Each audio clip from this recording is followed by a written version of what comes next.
Baik, selamat siang yang baru bergabung, Mas Anggoro ya? Iya Pak, siang Pak. Oh ya, oke, selamat siang. Ya, kita masih menunggu beberapa lagi ya. Yang baru bergabung 2 orang dari totalnya 20.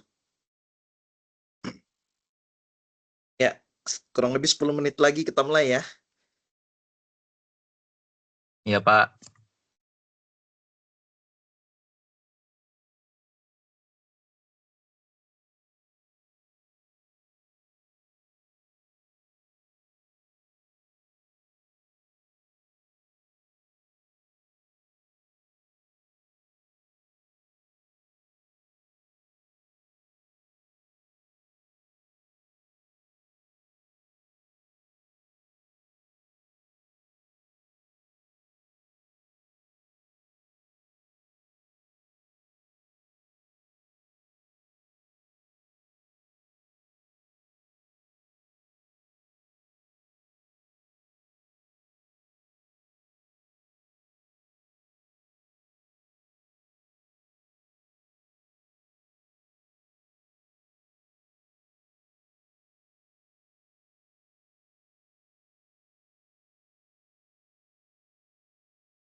Ya, baik, karena udah waktunya. Selamat siang yang sudah bergabung, ada 2 orang, Mas Reski sama Mas Anggoro. Ya, kita mulai aja ya untuk pertemuan web yang pertama hari ini. Jadi terima kasih untuk kesediaan waktunya untuk mengikuti karena memang wajib ya, wajib setiap peserta tuton, apalagi yang untuk mata kuliah berpraktik ini ada pertemuan dengan tutornya kurang lebih 4 kali gitu. Jadi yang sudah meluangkan waktu, berapapun jumlahnya, kita tetap mulai saja. Ya, seperti itu ya, Mas Reski sama Mas Anggoro. Iya, Pak. Ya, jadi untuk yang pertama ini kayaknya kita hanya lebih ke pembahasan mengenai ini proses pembelajaran tutorial online-nya ya untuk mata kuliah pemrograman berbasis desktop. Terus juga kita lihat ada beberapa catatan penting yang harus diperhatikan di bagian tata tertib ya. Semoga udah baca ya untuk di aktivitas belajar 1 itu seharusnya para peserta itu udah mulai membaca. Ada aktivitas belajar untuk materinya, terus ada materi pengayaannya dan juga ada tata tertib untuk materi 1. Dan juga untuk ada web-nya. Ya, itu hari ini ya. Minta maaf karena hari ini baru bisa karena memang kami para tutor yang apalagi yang untuk mata kuliah berpraktik ini kemarin baru ada kegiatan penyegaran gitu ya. Jadi diinstruksikan apa saja yang harus kami lakukan. Makanya hari ini saya jadwalkan semua kelas yang saya tutorkan. Ya, saya sebagai tutor gitu ya, Mas. Oke, jadi yang pertama ini kita lebih ke pengenalan mata kuliahnya ya. Untuk pemrograman berbasis desktop itu bisa dibaca dulu di e-learning ya. Mohon semuanya buka e-learningnya sambil baca supaya kita diskusi gitu untuk pemahaman awalnya. Ya, jadi misalnya saya bagi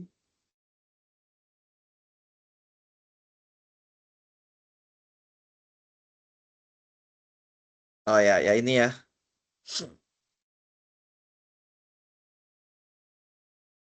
Nah, di sini sudah ada kalender atau durasi waktu kapan saja kita akan mengerjakan tugas.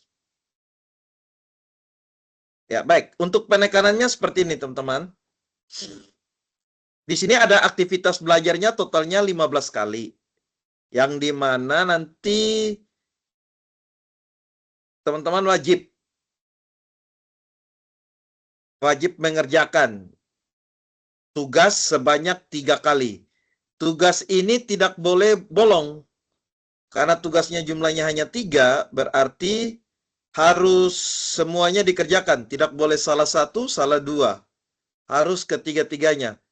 Karena apa? Karena kalau jika tidak mengerjakan, nanti akan otomatis tidak lulus mata kuliahnya. Jadi untuk tuton pemrograman berbasis desktop ini ada tugasnya sebanyak 3 kali. Ya, itu wajib dikerjakan semuanya ya. Nah, di sini sudah di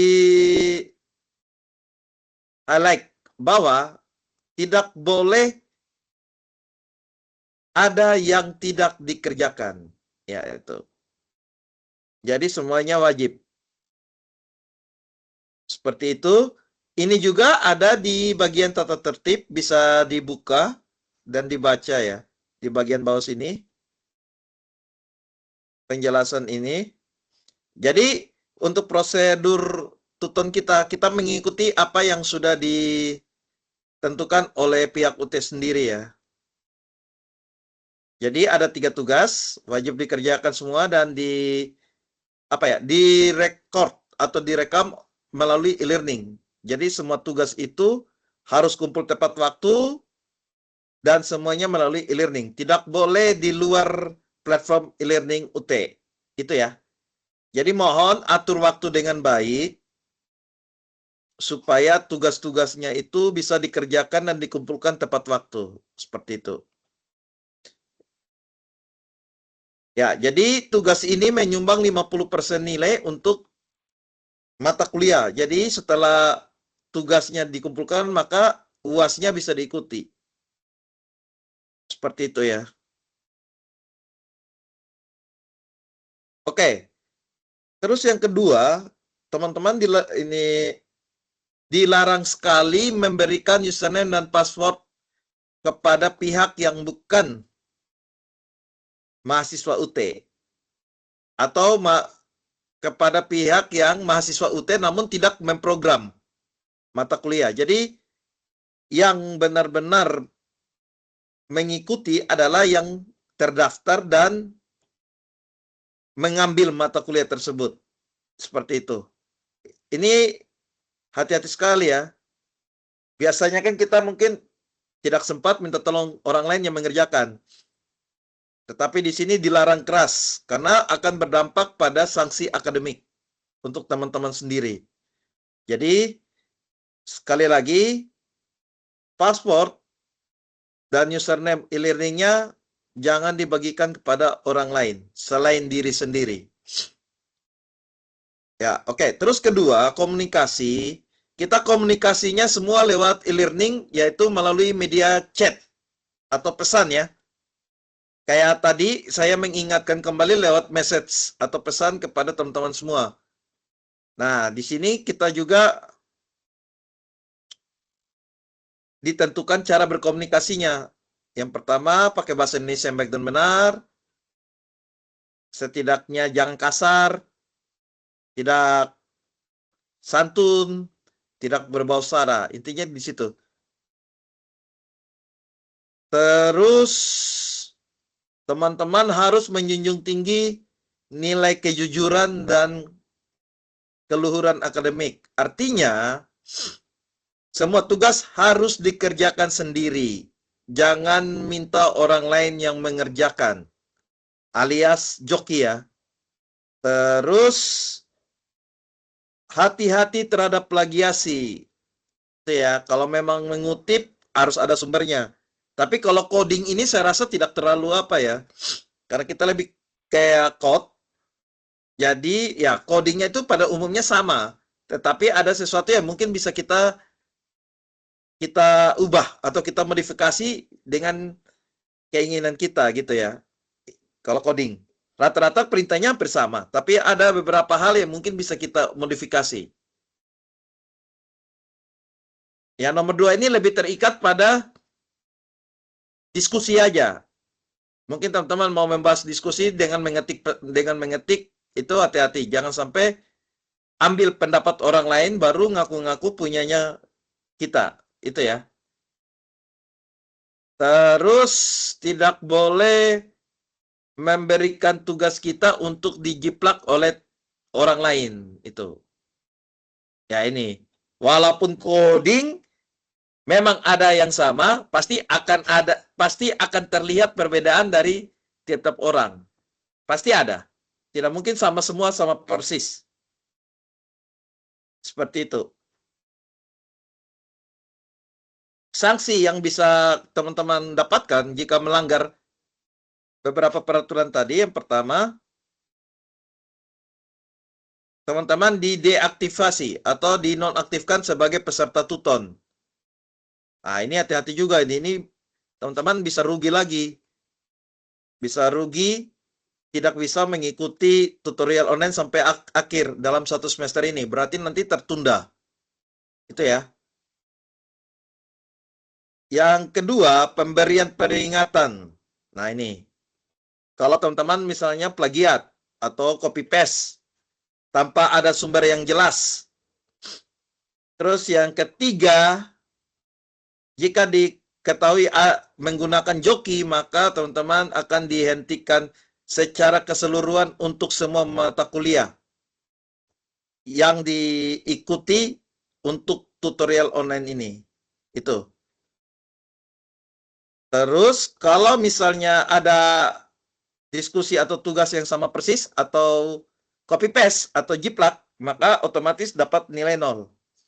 Ya, jadi ini beberapa ketentuan tata tertib yang harus kita taati ya. Seperti itu. Mungkin untuk tata tertib ini ada yang mau komentar atau kita pas ikuti aja yang apa yang sudah disampaikan oleh pihak UT. Gimana, Mas Rizky ya, dengan Mas Anggoro. Ikuti aja, Pak. Oke. Ya, jadi seperti itu ya. Jadi ya karena kita memang tidak tatap muka ya. Karena semuanya serba online, ya tatap mukanya juga tatap muka maya. Ya, saya harapkan kita ikuti ini supaya teman-teman juga tidak dirugikan. Sehingga bisa sampai selesai ya tepat waktu. Oke, baik. Untuk aturannya sudah, sekarang kita lihat di materi awal. Aktivitas belajar 1 ya di sini. Di bawahnya saya tambahkan juga. Sebenarnya hampir sama, cuma mungkin yang di bawah ini hanya tambahan untuk aktivitas belajar 1 ini ya. Oke, kita buka sama-sama ya. Mungkin bisa dibaca juga di situ. Baik, jadi untuk pembelajaran pemrograman berbasis desktop ini, itu lebih kita bahas ke konsep pemrograman berbasis objek atau yang biasa dikenal dengan PBO. Kalau dalam bahasa Inggrisnya Object Oriented Programming atau OOP ya. Jadi kalau kita ngomong tentang pemrograman berbasis desktop, kita lebih ngomong kepada pemrograman berbasis objek atau berorientasi objek. Jadi gunanya di sini adalah objek yang menjadi highlight atau yang menjadi titik terang dalam pembelajaran ini. Seperti itu. Nanti akan lebih jelasnya di materi-materi selanjutnya ya. Baik, kita lihat pengantarnya dulu. Ya, mungkin bagi teman-teman yang basicnya mungkin bukan SMK ya, atau yang belum sempat belajar tentang coding atau programming, mungkin agak pusing ini.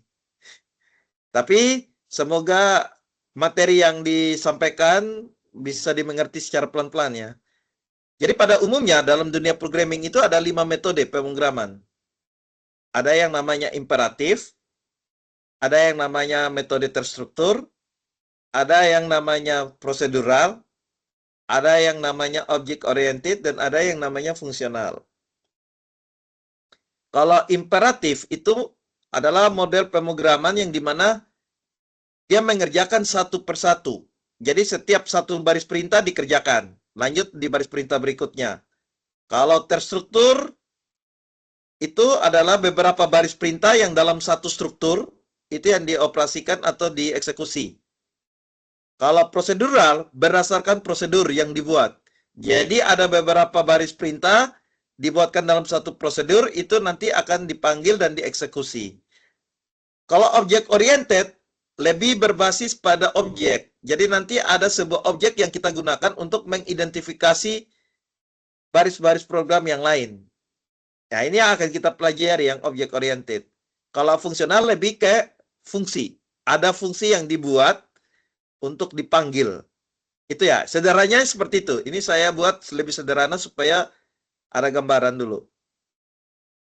Oke, saya next ya. Nah, kita lihat yang terstruktur. Nah, ini.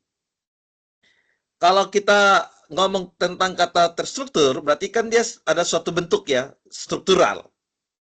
Yang dimana proses yang diimplementasikan itu ada berdasarkan urutan langkah-langkah. Jadi tidak boleh melangkahi urutannya. Jadi harus sesuai urutannya, satu persatu. Nah, seperti dimulai dari baris atas, dimulai dari baris atas sampai baris bawah. Nah, sifat-sifat dari pemrograman terstruktur ini itu sebenarnya satu, dia lebih memudahkan kita dalam berpikir secara logik. Artinya, pertama saya buat ini, berarti nanti saya akan dapat apa? Ah, itu. Berpikirnya secara logiknya gitu. Terus sistematis. Setelah itu, saya selanjutnya buat apa lagi? Untuk dapatkan apa? Nah, itu yang namanya terstruktur ya. Terus algoritmanya harus efektif, efisien, dan sederhana. Yang artinya, manusia atau usernya itu paham bagaimana cara memecahkan masalahnya dengan cara yang sederhana dan efektif maupun efisien. Ini seperti yang namanya algoritma, yaitu berdasarkan urutan logisnya. Contoh, misalnya algoritma membuat kopi. Langkah-langkahnya bagaimana? Ya, kita urut. Pertama kali kalau mau buat kopi, kita harus buat apa dulu? Sampai hasil akhirnya jadilah sebuah kopi atau segelas kopi yang siap diminum. Nah, itu seperti itu. Ketiga, disusun dengan logika yang mudah dipahami, ya hampir sama seperti tadi. Terus yang keempat, tidak bisa lompat-lompat. Ini, go to. Jadi misalnya saya mau buat kopi, tapi pertama saya tidak masak air. Ya bagaimana kopinya mau diseduh kalau airnya tidak matang atau tidak masak dulu. Nah, jadi harus diurut sampai hasil akhir yang diinginkan itu sesuai. Terus biaya pengujian programnya relatif rendah, ya karena dia step by step, diurut, dokumentasinya baik, ya sama juga, sama biaya perawatan dokumentasinya juga relatif rendah. Ya hampir sama. Jadi 5, 6, 7 ini sebenarnya pengertiannya sama sih. Berdasarkan 1, 2, 3, 4 ini. Seperti itu ya. Jadi kalau kita ngomong terstruktur, itu berarti dia akan urut dari atas sampai bawah. Tidak boleh bawah dulu baru atas, atau tengah dulu baru bawah, atau baru atas. Jadi harus terstruktur dari atas sampai bawah gitu ya. Ya, gimana? Cukup jelas ya? Guys, kalau tidak ada tanggapan, saya next. Yang berikutnya kelebihan dan kekurangan. Ya ini. Kelebihannya, algoritma pemecahan masalahnya itu sederhana, standar, dan efektif. Karena kalau kita tahu urutan yang salah, itu otomatis kan kita langsung bisa perbaiki. Terus penulisan programnya itu, logikanya itu juga sangat mudah dipahami. Yang memungkinkan si user juga bisa dengan mudah untuk mengerjakannya. Ketiga, ada seleksi dan juga ada perulangan ya. Jadi ada seleksi itu ya maksudnya kita menggunakan logika. Logika ya. Jika dan maka. Yaitu. Jika A, maka apa yang terjadi? Apakah B atau C? Itu yang seleksi. Kalau perulangan itu artinya berulang-ulang. Sampai batas yang bisa kita tentukan atau tidak ada batas. Terus memiliki dokumentasi yang baik. Dan yang kelima, menghindari penggunaan pernyataan goto ya. Ya. Kembali lagi, dia tidak boleh lompat-lompat. Goto itu artinya fungsi untuk bisa berpindah dari satu baris ke baris yang lain. Tanpa baris itu selesai dulu ya. Ya itu untuk prosedural kelemahannya di situ. Kelebihannya. Sedangkan kalau kelemahannya hampir sama seperti tadi. Untuk proses perawatannya sulit. Metode yang tersedia juga sulit untuk diubah. Butuh usaha ekstra. Yang dimana kalau kita dapatkan model bisnis, kita mau ubah ke dalam model pemrograman, itu agak susah. Kalau kita buatnya secara prosedural atau terstruktur tadi. Yang berikutnya, butuh waktu ekstra. Ya ini ya. untuk mengintegrasi dengan sistem lain. Agak sulit untuk diintegrasi dengan sistem lain. Ya, ini untuk kelebihan dan kekurangannya. Belum masuk ke PBO-nya ya. Ini masih prosedural dan terstruktur. Ada tanggapan? Tidak ada ya. Baik, kita lanjut ya.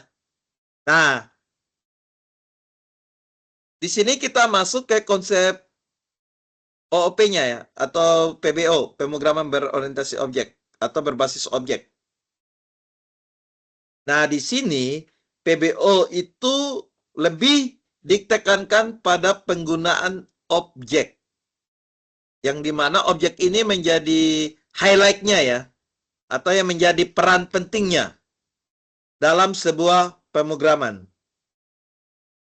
Kelebihannya adalah yang pertama, maintenance programnya lebih mudah. Artinya kalau kita ingin memperbaiki ada struktur kode yang salah, itu akan lebih mudah kita cari dan kita dapatkan dibandingkan dengan prosedural atau terstruktur. Karena mereka itu harus kita cari satu persatu dari baris atas sampai baris bawah.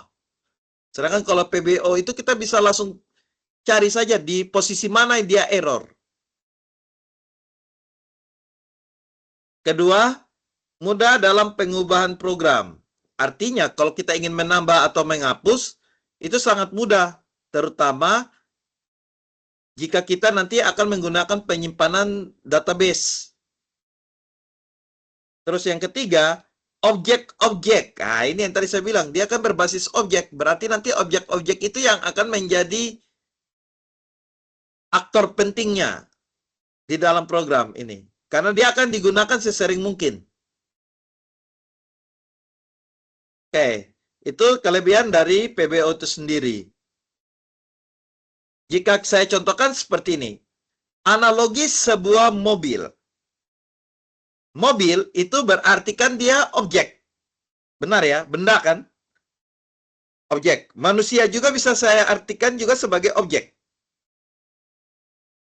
Nah, mobil dia bisa berjalan maju, bisa berjalan mundur, dan juga bisa berhenti. Benar ya? Maju, mundur, berhenti. Benar. Nah, maju, mundur, berhenti itu ada caranya dia mengoperasikan. Ya, atau yang dikenal kalau dalam pemrograman itu namanya metode atau metode. Kalau saya mau maju, saya harus buat apa? Kalau saya mau mundur, saya harus buat apa? Kalau berhenti, saya harus buat apa? Nah, itu yang namanya metode. Terus, aksi yang bisa dilakukan di sebuah objek atau event, mobil itu kita bisa buka pintu. Yang kedua, mobil itu bisa kita tabrak, atau bisa saja kita dorong. Ya, itu kemungkinannya. Ya kan, itu mobil, apa yang bisa kita lakukan pada mobil tersebut? Bisa buka pintunya, atau bisa saja ditabrakkan, atau bisa saja didorong kalau mogok. Sedangkan yang menjelaskan mobil itu yang namanya properti. Mobilnya tipenya apa, jenisnya apa, warnanya apa, itu yang namanya properti. Jadi dalam PBO itu ada 3 hal yang mengidentifikasikan objek. Metodenya, eventnya, dan properti. Itu ya. Jadi properti itu lebih menjelaskan ciri dari objek. Kalau metode itu adalah bagaimana mobil itu bekerja. Sedangkan kalau event, aksi apa yang bisa dilakukan. Paham ya? Kalau misalnya saya analoginya manusia, kira-kira metodenya apa kalau manusia?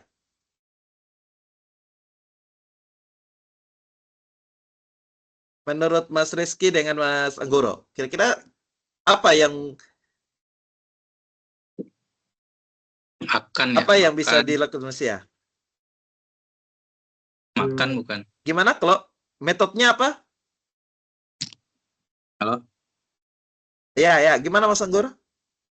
Makan. Ya, oke, betul. Makan. Selain itu?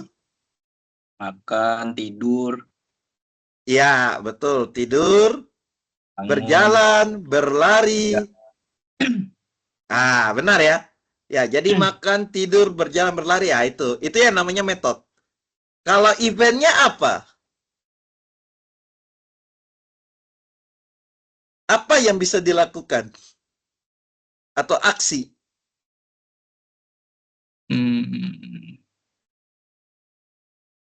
Membuka mulut mungkin. Membuka mulut. Ya, mengap ya. Ya, Mengap, pelukan. Ya kan? ya, Pelukan, terus pukul. Itu kan aksi kan? Kalau misalnya propertinya apa? jadi seperti rambut, mata, Betul. Cirinya ya. Lebih ke ciri. Asal mana? Betul. Rambutnya seperti apa? Warna kulitnya apa? Ya. Jadi, paham ya? Bagaimana kita mendeskripsikan sebuah objek ya? Jelas ya? Contoh yang lain itu misalnya formulir ini. Atau form online ya. Kalau formulir atau form online itu, metodenya itu bisa di-hide, tidak bisa dilihat oleh orang lain, bisa dipindahkan, atau bisa ditampilkan, atau di-show. Sedangkan eventnya itu bisa secara kita klik, terus bisa kita load, atau kita, load ya, memot ulang, dan bisa juga resize, atau mengubah ukuran. Nah itu. Kalau propertinya adalah warnanya, terus ini border stylenya, border ini apa ya? Ini garis tepi ya, border, garis tepinya, terus caption atau nama labelnya. Nah itu yang untuk OOP ya.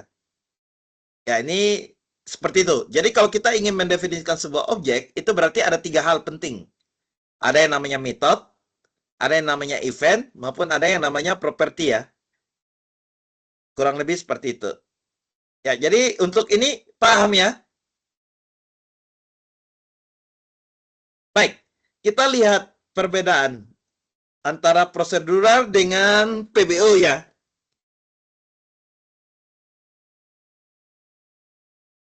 Ya, kalau di prosedural, misalnya ada 2 hal ini, diselesaikan dalam bentuk prosedur atau metode. Program-program merupakan urutan instruksi. Ya. Tapi kalau di PBO, kedua hal ini bisa digabung jadi satu, yaitu metode dan data menjadi satu kesatuan. Dengan cara dia membuat objek. Ya, jadi semua yang dilakukan, 2 hal yang dilakukan oleh prosedural itu bisa disederhanakan menjadi satu oleh PBO dengan cara berbasis pada objek. Itu ya. Terus yang kedua, di prosedural itu program-program dipecah ke dalam subprogram yang lebih sederhana. Ini dipecah-pecah dulu ke subprogram. Berarti ada program yang besar dibagi lagi menjadi program-program yang kecil, yaitu yang disebut sebagai subprogram. Tetapi kalau di PBO, dia tidak membagi, tapi memanfaatkan objek-objeknya. Jadi objek-objek itu yang berperan, yang lebih aktif. Seperti itu.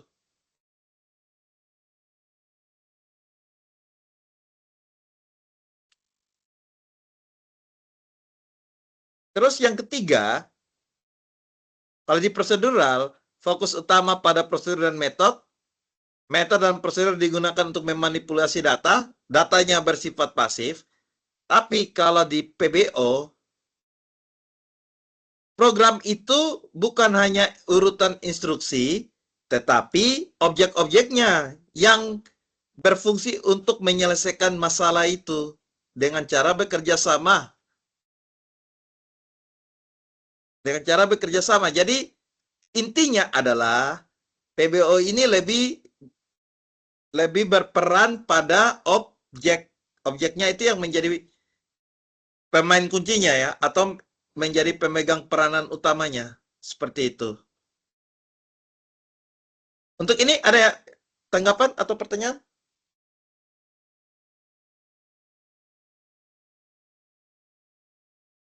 Bisa ya? Bisa dipahami pelan-pelan ya? Oke.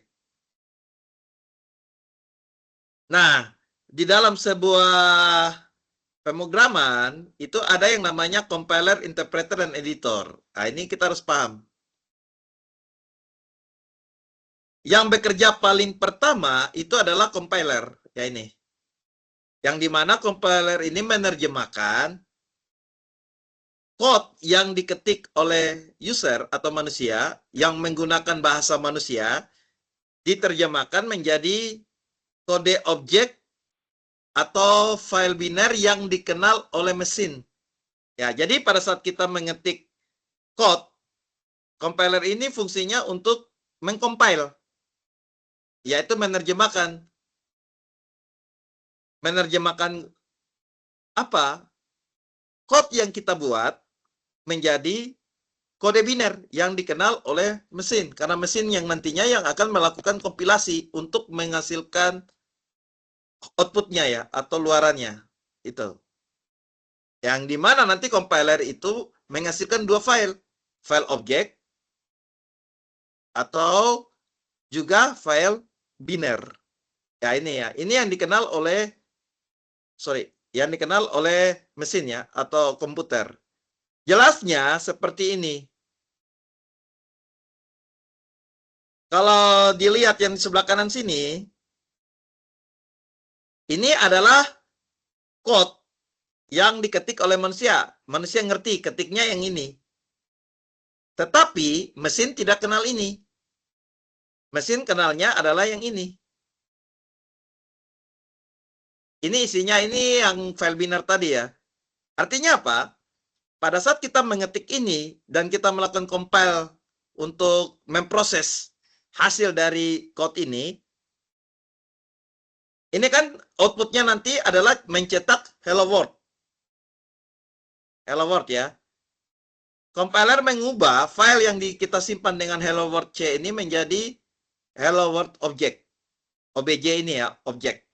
Yang dimana nantinya OBJ ini yang berisikan file biner yang akan dilingkan. Sehingga nanti outputnya itu adalah hello world exe. Hasil dari code yang sudah di-compile oleh compiler ya. Jadi hello world C ini sumber aslinya, nanti outputnya itu menjadi file hello world exe. Ini yang menjadi output. Ya, kurang lebih penjelasannya sudah ada di sebelah kiri ya. Itu bisa dipahami. Nanti akan saya contohi. Ya, jadi file ini kita tidak tahu yang hello world object ini. Kita tidak tahu kapan dibuat ya. Jadi pada saat kita klik run untuk mengcompile dan memproses code kita, itu akan secara otomatis dibuat melalui IDE ya, Integrated Development Editor yang kita pakai. Seperti itu. Oke? Gimana? Ada tanggapan? Bisa dipahami? Oke, kalau bisa saya lanjut ya. Ya, ini cepat aja nih sih. Untuk lengkapnya proses kompilasinya ini bisa dilihat dari sini.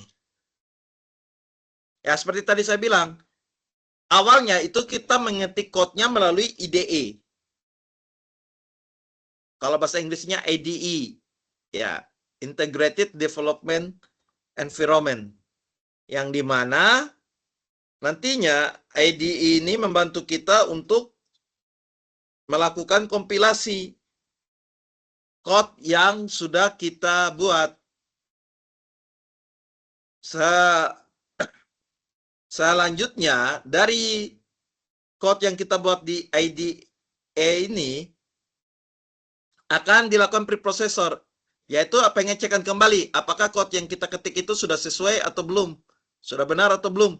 Biasanya kalau kita menggunakan IDE atau IDE, itu nanti akan ada semacam apa ya, tanda kalau code-nya yang kita ketik itu salah.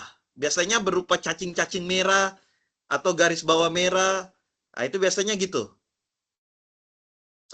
Kalau misalnya code yang kita ketik sudah benar dan tidak ada kesalahan, itu nanti akan di compiler. atau prosesnya namanya compile oleh compiler, sehingga dia mengubah kode yang diketik oleh manusia itu menjadi kode biner yang dikenal oleh mesin, karena mesin tidak mengenal perintah-perintah yang dibuat oleh manusia, harus diubah menjadi perintah atau kode biner yang dikenal oleh mesin melalui compiler bekerja sama dengan linker ini, ngelinknya. Sesudah itu, setelah dapat, di-load dan diproses di dalam CPU. Ya, nanti CPU yang akan langsung merun ya, atau execute, sehingga outputnya ditampilkan. Itu ya, urutan lengkapnya seperti itu. Ya, sebenarnya kita kalau sudah mengetik melalui IDE ini, kita kan tidak pernah tahu kerja di belakangnya seperti ini. Tetapi kita tahunya pas saya ketik, saya run, hasilnya seperti apa. Nah, itu yang biasanya. Tapi kalau di balik layarnya itu adalah ada urutannya. Memang sih pekerjaan ini tidak terlihat ya. Tapi kalau kita lihat pemberitahuan yang ada di IDE itu jelas. Sementara buat apa? Seperti itu ya. Nah, untuk Java sendiri, kalau teman-teman sudah lihat materi pengayaannya itu ada 3 IDE yang dipakai. Boleh pakai Eclipse, boleh pakai NetBeans, atau boleh pakai Visual Studio Code. Disesuaikan saja dengan spek komputer teman-teman ya. Ya, Eclipse sama NetBeans memang agak berat. Tetapi ya lebih memudahkan sih mungkin kalau teman-teman tidak terbiasa yang menggunakan Visual Studio Code. Seperti itu. Nanti kita akan lihat satu persatu di video pengayaan itu. Baik, ini saya lanjutkan ya kalau tidak ada tanggapan. Nah, selanjutnya teman-teman harus melakukan proses instalasi Java ya, ini ya.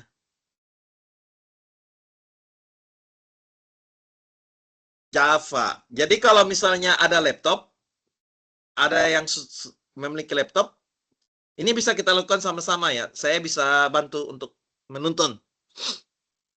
Mas Rizky di situ pakai laptop atau apa, Mas? Komputer.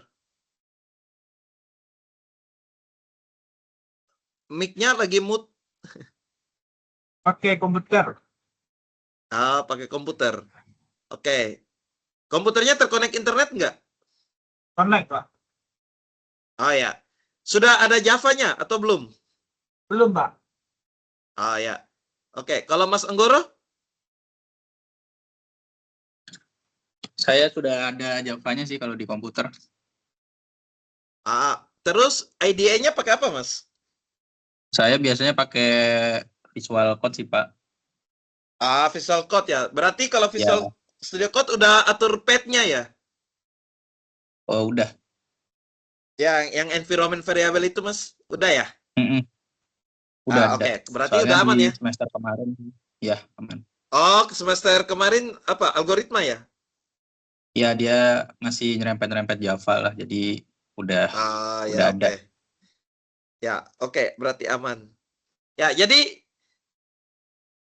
kalau nggak mau repot, bisa pakai NetBeans. Ya, NetBeans settingannya tidak ada sih, sebenarnya cuma install doang. Hanya saja resource-nya ya lumayan besar sih. Nah, kalau NetBeans sekarang, kalau kita cari, itu dia udah langsung dengan JDK. Nah, biasanya kalau kita pakai Java, ini ya, ini diketik aja NetBeans download. Ini pilih aja yang ini. Biasanya kalau kita pakai Java itu kan kita harus install JDK-nya dulu, baru IDE-nya kemudian ya. Tapi untuk NetBeans yang versi terbaru, misalnya yang 27 ini ya,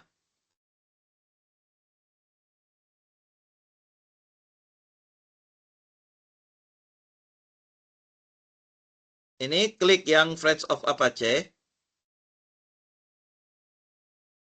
Yang ini, kalau yang versi terbaru sekarang, itu dia sudah termasuk JDK. Jadi kita downloadnya sekali, tidak perlu JDK dulu baru IDE-nya, terus installnya juga cuma sekali, otomatis. Jadi kalau misalnya nggak mau repot, silakan boleh pakai NetBeans. Yang ini ya, yang versi baru ya. Kalau versi-versi jadul yang belasan itu installnya satu-satu, JDK dulu baru IDE-nya. Seperti itu. Jadi kalau misalnya Mas Rizky mau coba install, tidak mau repot, boleh pakai NetBeans. Itu. Tapi kalau misalnya resource-nya NetBeans terlalu besar untuk di laptop, bisa pakai Visual Studio Code, tetapi syaratnya harus install JDK dulu, terus atur environment variabelnya lagi, baru bisa dipakai. Nah itu. Ya sebenarnya sama aja sih, mau pakai apa saja, tapi nanti kan outputnya pasti hasilnya sama kalau code-nya benar. Seperti itu ya. Ya ini bisa kita lihat di video pengayaannya yang ada di sini ya, di e-learning ya. Di situ sudah jelas sih. Ini. Yang pertama ini pakai Eclipse. Sama, kalau Eclipse dia harus install JDK dulu, baru install Eclipse-nya. Yang kedua ini pakai NetBeans. Kalau yang NetBeans terbaru itu cukup download NetBeans sama JDK-nya sudah satu paket. Installnya juga cuma sekali. Yang ketiga ini yang menggunakan Visual Studio Code ya. Nah ini sebenarnya kita harus lakukan ya. Terserah mau pilih yang mana. Ini harus lakukan karena kita harus mencoba membuat ini. Hello World. Seperti itu. Ya, jadi Mas Reski maunya yang gimana Mas? Cocoknya. Dilihat dulu supaya jangan buat berat komputernya atau laptop yang dipakai. Yang paling ringan pakai itu Visual Studio Code.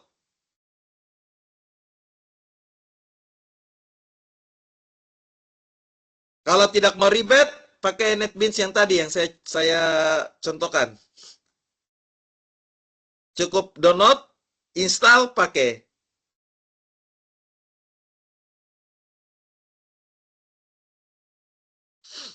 Ya, ini bisa kita lihat langkah-langkahnya ya. Ini Eclipse kalau materi pengayaan 1.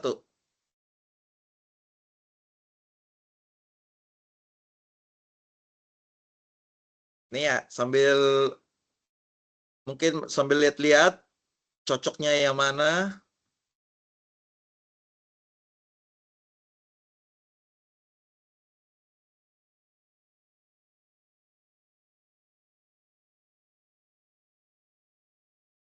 Ya, semoga ini tidak bermasalah ini.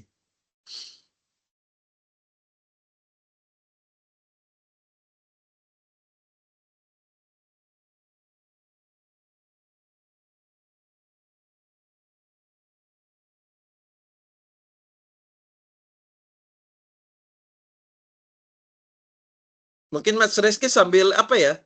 Install ya.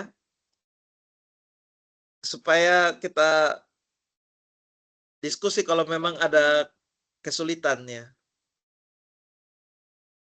Boleh tanya, Pak? Boleh. Spesifikasi komputer sama RAM-nya gimana, Pak? Itu di about komputer, Mas. Caranya gini, Mas. Ini kelihatan nggak layar saya? Kelihatan ya? Kan. Nah, itu tinggal pakai Windows versi berapa? 10 atau 7 atau berapa? 10, Mas. Di PC klik kanan properti.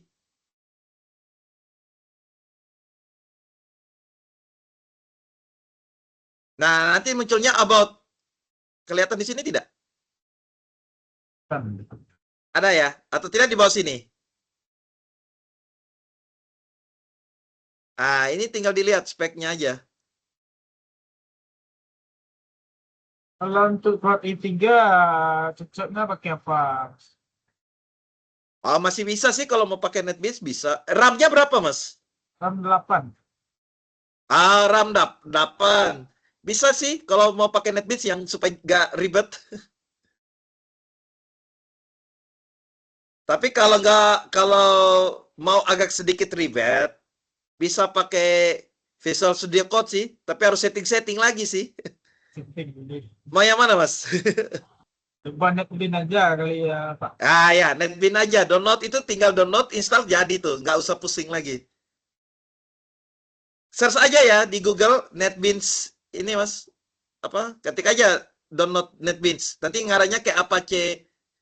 NetBeans Apache itu. Tampilannya kayak gini nih.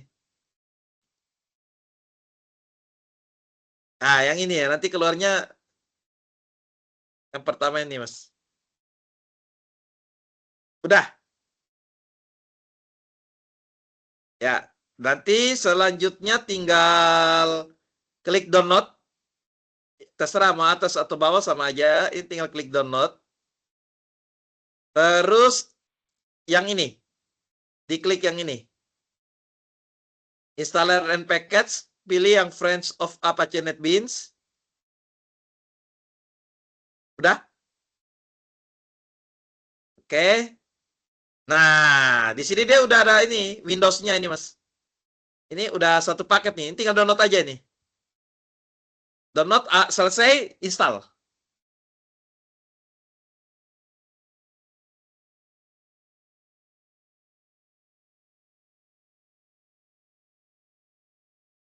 Ya kalau nggak mau repot ya, ini tergantung masing-masing orang. Jadi saya nanya maunya yang mana dulu.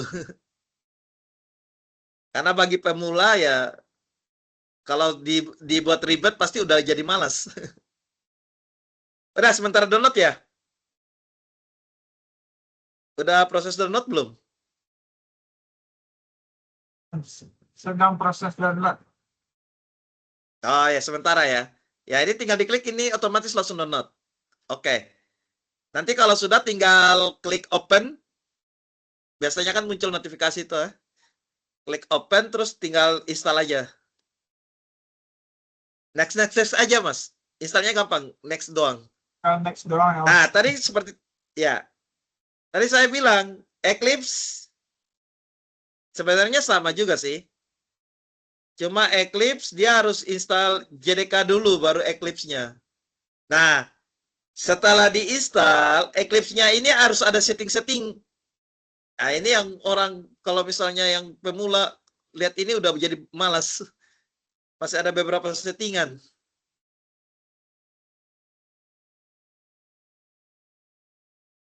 Ya, ini Eclipse-nya masih ini. Ya, masih ada lagi. Ini saya next aja. Terus masih atur lagi workspace-nya. Nah, baru bisa dipakai. Nah, ini kalau Eclipse. Kalau Visual Studio Code itu sebenarnya mudah juga.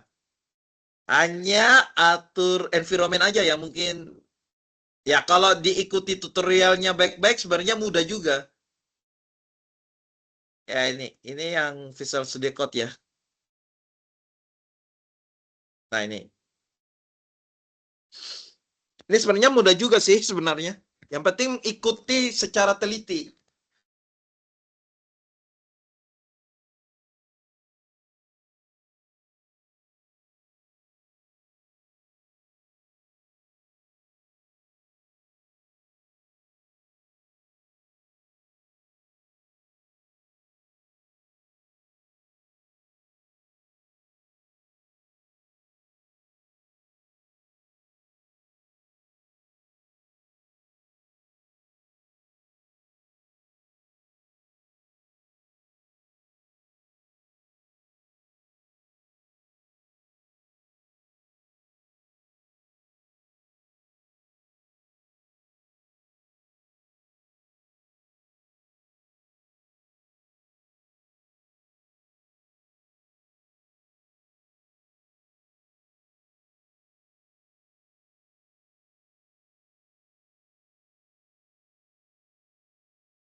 Ya, jadi kalau yang ini Visual Studio Code kan itu kan hanya editor doang. Jadi kalau untuk Java bisa jalan harus pakai JDK untuk semua ya. Jadi apapun IDE yang kita pakai itu patokannya harus ada JDK. Ya, karena ini Visual Studio Code itu dia tidak bundling dengan JDK, makanya JDK-nya harus download manual, download tersendiri, diinstal, nanti kemudian harus atur lagi settingannya. Nah, ini sementara mau download ya, ini saya next aja dulu. Nah, ini yang saya bilang, harus atur path-nya ini. Ini harus ikuti baik-baik.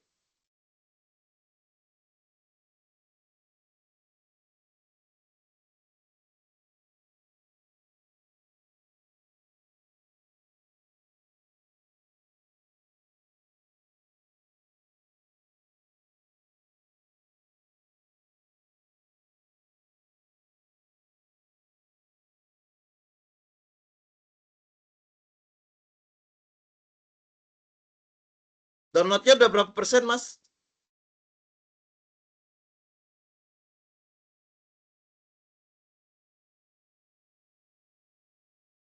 Udah mau selesai, Pak. Oh, udah mau selesai ya? Ya, bagus lah. Nah, ini dia harus atur ininya. Kalau salah atur, Java-nya nggak jalan. Agak sedikit tricky sih. Yang penting kalau nontonnya secara teliti ya. Kadang ada yang tidak teliti.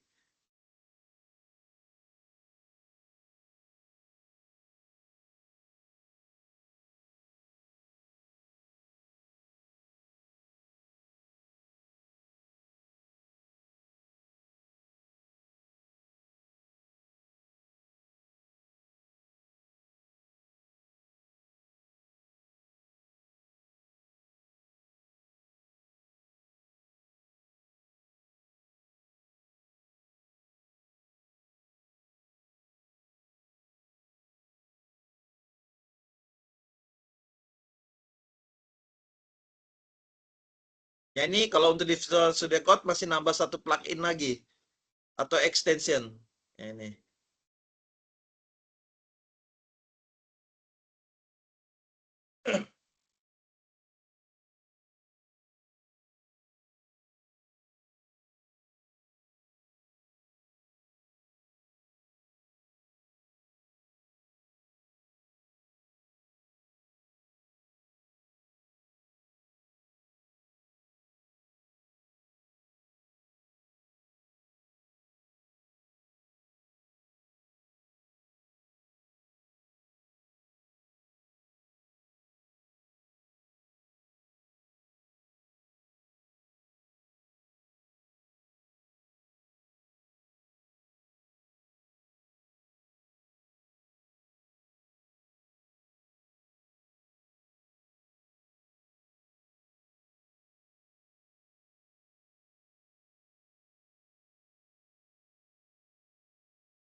Downloadnya udah? Ya, langsung install ya Mas ya. Itu next doang aja.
Ya, jadi biasa kalau untuk awal pemrograman itu selalu hello world ya.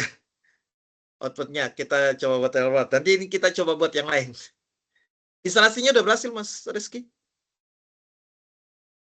Masih jalan, Mas.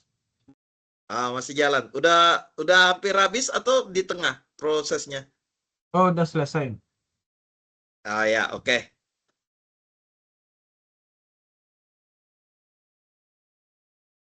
Ya, jadi kalau sudah itu tinggal ini ya, kita NetBeans ya, kita coba buat ya. Ya, nanti munculnya kayak gini.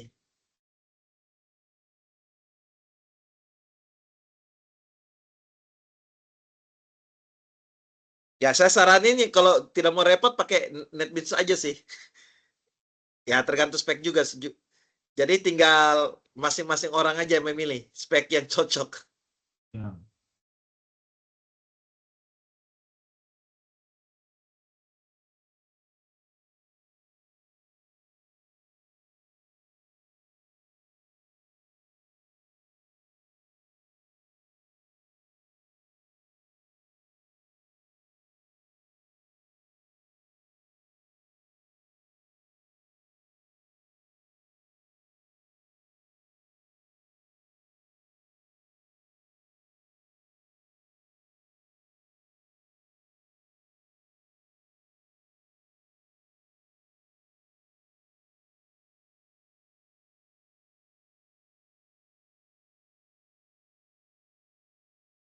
Nah, ini tadi contoh kelas sebelumnya sih. Nanti saya close aja. Ya, nanti awalnya kayak gini.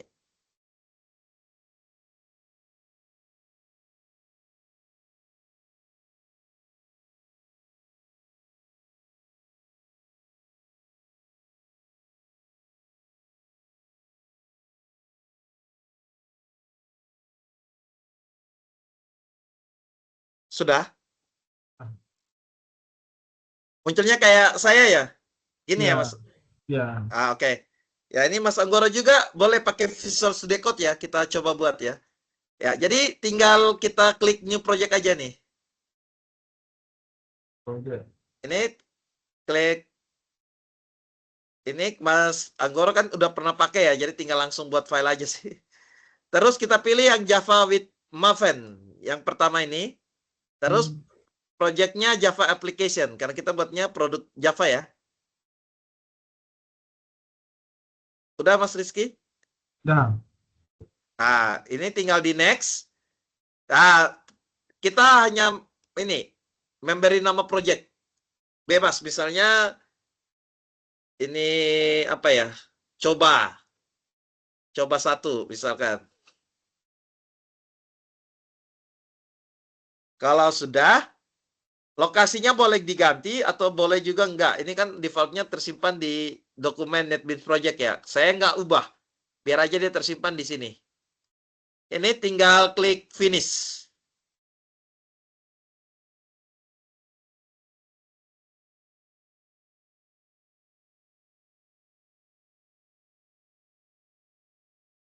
Udah ya?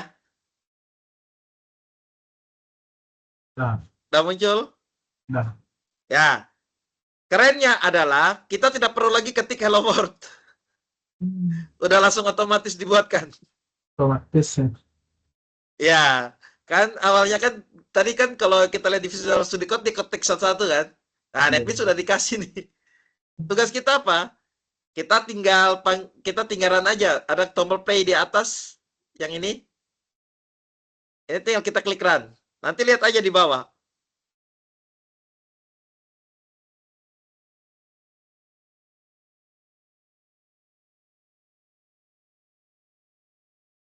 Ini. Outputnya udah keluar. Hello world. Total waktunya 4,5 detik.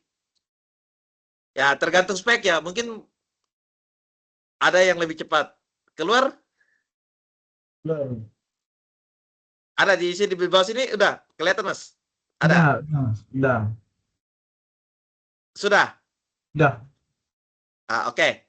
Nah, sekarang kita ganti ya. Kita bukan buat hello world ya. Jadi ini saya hapus yang ini. Kita ganti ya. Di blok, hapus. Sudah? Sudah. Di blok, hapus. Dah. Terus, ketik aja SOUT, SOUT. SOUT. Sudah? Dah. Tadi saya bilang, kalau ada yang salah ini, dia ada tanda merah, cacing merah ini kan? Iya. Coba tekan tab, tombol tab. Nanti dia otomatis jadi, Sistem jadi itu untuk fungsi print, untuk menampilkan. Jadi kalau di Java enaknya adalah kita bisa pakai pakai shortcut key-nya. Cara mengetik cepatnya gitu. Di dalam tanda petik ini kita ganti dengan tulisan selamat datang. Nih. Udah? Oke, di belakang titik koma saya panggil short lagi.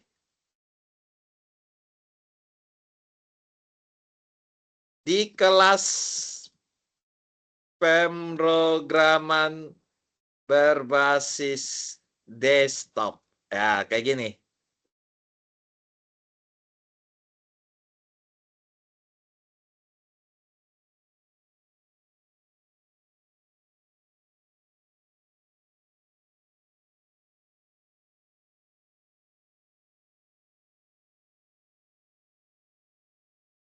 Udah ya? Udah. Ya, oke. Tinggal di run lagi, kita lihat outputnya yang dihasilkan apa. Nanti ada 2 baris ya, selamat datang. Di bawahnya di kelas pemrograman berbasis desktop. Ya. Ya, jadinya kayak gini.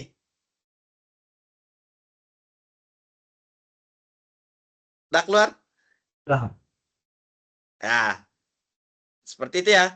Ini misalnya saya tambah lagi, Mas, satu. Saya sold, tetapi LN-nya saya hapus. Yang ini, saya hanya pakai print. Misalnya Mas Reski dan Mas Anggoro ya. Nah,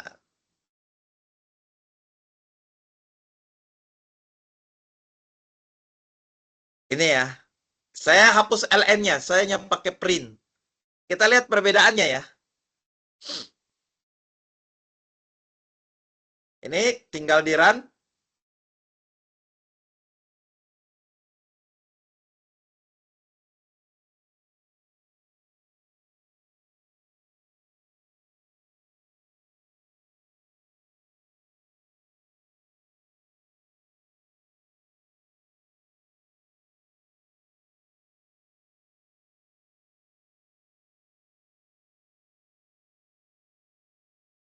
Sudah?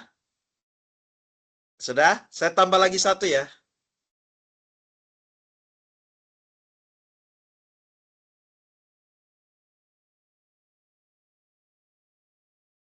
Saya masih pakai print.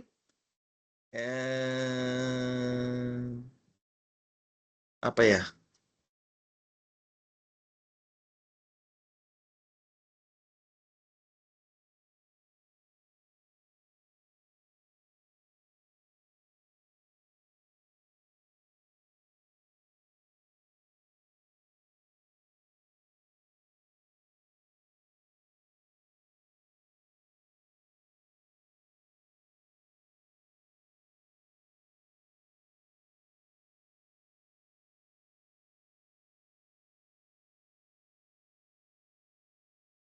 Ya. Ini lihat ada perbedaan tidak ini? Dah. Ada ya. Minggunya itu dia nyambung di sini kan, Mas? Iya, nyambung. Ya. Ya, jadi kalau bedanya adalah kalau print line itu dia print antar baris. Print line. Kalau print itu ya dia print aja. Jadi kalau tidak ada LN dia tidak pindah baris, dia tetap di baris yang sama. Jadi ada 2 jenis ya, ada 2 jenis print. Print line antar baris atau print yang tetap di baris. Gitu ya Mas ya? Ya, Mas. Ya ini sengaja sih saya tunjukin. Sebenarnya materinya nggak sampai sini sih, tapi tidak apa-apa. Ngisi waktu. Iya. Nah, oke. Ya, jadi untuk materi pertemuan pertamanya itu kita hanya bahas tentang aturan, tentang perkuliahan, model perkuliahan, terus tata tertib, itu harus benar-benar diikuti ya. Apalagi tugas. Tugasnya itu sangat wajib, tidak boleh bolong salah satu. Harus tiga-tiganya dikerjakan tugasnya. Ya, tugasnya itu kalau saya tidak salah ada yang semuanya rekaman layar kalau nggak salah. Jadi kalau dibuat harus sambil rekam layar. Gitu, supaya sebagai bukti kalau memang benar-benar kerja gitu. Kemudian kalau saya tidak salah di aktivitas belajar 2 itu ada diskusi. Ya, mohon aktif ya. Jadi pokoknya semua aktivitas yang ada di e-learning dibaca, kalau memang harus ada yang dikerjakan, dikerjakan, kalau ada yang harus ditanggapi. Sehingga ini apa ya, rekaman keaktifan teman-teman itu kelihatan gitu. Kalau memang benar-benar serius mau mengikuti tuton. Seperti itu ya. Berhubung dari 20 yang 2 hadir ya, semoga tetap bertahan aja. Kita masih ada 3 kali pertemuan tatap muka lagi soalnya. Ya, kalau saya tidak salah. Jadi nanti akan saya umumkan lagi ya, kapan. Ya, saya coba cari waktu yang pas ya. Saya pikir hari Minggu semuanya libur gitu ya, karena susah. Kalau Senin sampai Jumat susah sekali, pasti kerja ya. Kerja kan. Mas Reski kerja ya? Atau hanya kuliah? Ya, Sambil kerja? bekerja. Oh. Sampai hari apa, Mas? Sampai hari Sabtu. Oh, sampai hari Sabtu juga itu. Iya. Waktu free-nya malam? Malam enggak juga, Mas. Oh, Malamnya nggak pasti ya? kalau malamnya free-nya cuma dari pukul 8:30 malam mulai free-nya, Mas. Oh, itu orang sudah capek kerja, ngantuk, disuruh tuh web lagi kan kasihan. Nanti sambil ngantuk tidur-tidur. Free-nya cuma hari Oke, Minggu oke. doang. Oh, berarti bisanya hari Minggu ya? Ya, Ya, cuma hari Minggu oke. misalnya. Kalau Mas Anggoro, halo Mas. Ya, Mas Anggoro. Mas ya Anggoro Pak. sambil kerja atau hanya kuliah aja? Saya kerja juga. Free-nya hari apa, Mas? Saya free Minggu juga sih sebenarnya. Cuman kalau misal hari biasa sih saya masih bisa ngikutin kalau emang hari biasa. Kalau hari biasa bisa? Enggak? Padat? Saya bisa ngikutin, bisa, insya Allah. Oh, gitu. Wah, Ya, ini saya juga harus menentukan waktu yang tepat ini. iya. Soalnya sama, saya juga agak susah juga kalau hari biasa. Karena kan ngajar kan Iya. saya pagi sampai malam itu kan. Takutnya nanti teman-teman yang kerja saya minta tuh web. Aduh Pak, saya masih kerja Pak, bos marah. Waduh. Tapi kalau hari Minggu nggak apa-apa ya? Kalau hari Minggu ya? Minggu nggak apa-apa. Nggak apa-apa. Ya, supaya kita nggak apa ya? Ya, meluangkan waktu 1 sampai 2 jam atau 1,5 jam aja lah. Kan nggak setiap minggu kok, kan hanya beberapa kali. Gitu ya? Ya, Nah, Pak. oke. Ya, oke, baik. Terima kasih untuk Mas Rizky dan Mas Anggoro yang sudah meluangkan waktu. Jadi, untuk materi pertama ini hanya itu aja yang saya bahas, yaitu tentang perkuliahan, modal perkuliahan, aturan-aturan kuliah, dan materi pengayaan maupun materi aktivitas ya. Kebetulan di situ ada saya menambahkan satu materi tambahan ya, aktivitas belajar. Di materi aktivitas belajar tambahan, itu hanya melengkapi aja sebenarnya. Dari aktivitas belajar 1, sebenarnya hampir sama, cuma hanya melengkapi. Itu memang saya tidak bahas, itu hanya silakan baca-baca, siapa tahu yang disiapkan oleh UT sendiri itu mungkin pusing, ya saya buatnya lebih sederhana. Seperti itu ya. Terus yang kedua, mohon kan kayaknya setelah hari Minggu ini kan besok udah masuk aktivitas belajar 2 ya. Ya, kalau saya nggak salah ada diskusi, Saya harap aktif ya. Nanti saya ingatkan lagi di grup. Di grup lagi. Di e-learning maksudnya. Supaya aktif. Karena ini semua dihitung. Keaktifan teman-teman juga itu menentukan juga. Tugas apalagi? Tugas itu syarat wajib. Syarat wajib nggak boleh nggak. Harus iya. Harus dikerjakan ya. Karena 3 tugas, jadi itu syarat wajibnya atur waktu dengan baik ya. Takutnya waktu kumpul tugas ternyata sibuk sekali. Jadi tidak sempat. Jadi tolong atur waktu dengan baik supaya tidak keteteran ya. Itu ada jadwalnya kan sudah ada di jadwal penugasan ya. Di minggu keberapa ada tugas 1, minggu keberapa ada tugas 2, dan minggu keberapa ada tugas 3. Itu mohon tolong atur waktu dengan baik ya. Supaya benar-benar dikerjakan sehingga tidak kosong. Dan akhirnya teman-teman juga bisa dinyatakan lulus dari mata kuliah ini. Amin. Diharapkan seperti itu. Ya, baik. Oke, kalau gitu untuk hari ini saya rasa cukup. Selamat siang. Mohon maaf mengganggu waktu istirahat mungkin. Ya, makasih Saya Pak. masih ada 1 kelas lagi nih. Hari ini saya maraton. Oke, baik. Selamat siang untuk Mas Rizky dengan Mas Anggoro. Sudah dipersilakan untuk mau meninggalkan Yo, Meets. yang Pak. Ya, Selamat selamat siang.